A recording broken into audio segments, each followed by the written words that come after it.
F.E.A.R 2 is an extremely repetitive first-person shooter. Most of the game is spent fighting the same basic soldiers over and over again. There's very little variety. A lot of the weapons you've seen in other shooters, and its only attempt to differentiate itself is its horror setting with various scenes that aren't really scary because they don't actually even hurt you. You'll fight these replica soldiers over and over and over again through 95% of the game. The only difference the game sets apart from itself is the slow motion that gives you an advantage over the overwhelming odds of the number of soldiers you fight. These test subjects here that are gone awry, they'll creep up to you really quickly, so you have to shoot them before they get up on you. Use the slow-mo, and they're mincemeat. Don't even worry about them. But if they do get up on you, you have to tap the same button over and over again to push them off so they don't do too much damage to you. And then you'll fight some more replica soldiers. Once again, repetition, repetition, repetition. Some sections have these ghosts that, oddly enough, you shoot, even though they're ghosts. Doesn't really make a lot of sense, and they're not much of a threat, so you just keep running through the numerous hallways, everything's set inside, so it's hallway after hallway after hallway. And then you'll fight some more replica soldiers. I think we've seen this before. These puppeteers, they're really tough. They try and blind you so you can't do much damage. And then they'll grab some replica soldiers. I think we've seen those before. And will try and shoot you, but nothing really innovative beyond that. And then, yes, I think that's another replica soldier, so we'll shoot him again.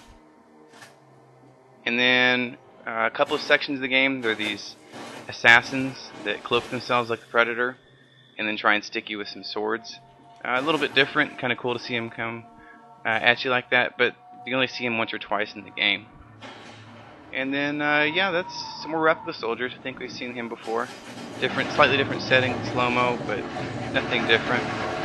These armored robots here, really tough. You'll have to actually stun them either by shooting power lines or throwing shock grenades, and then shoot them with the missiles when their shields are down. They're really tough, so you have to really make sure to stun them. But you only see them once or twice, and then it's some more replica soldiers. Yep, they just don't stop. You hear them shooting them in slow-mo with the flamethrower, which is kind of cool, but every shooter has a flamethrower, so that's really not that novel. You can shoot them with the laser here to make them toasty and crispy, slow-mo as well, but nothing really unique other than that. There's been other shooters with lasers. Just the same soldiers over and over and over again. And it's all set in hallways, underground, over and over again, slightly different settings here in a subway type setting. The pulse gun is pretty cool. It can completely disintegrate clusters of soldiers. So it's really powerful, but nothing really beyond anything you've seen in other shooters.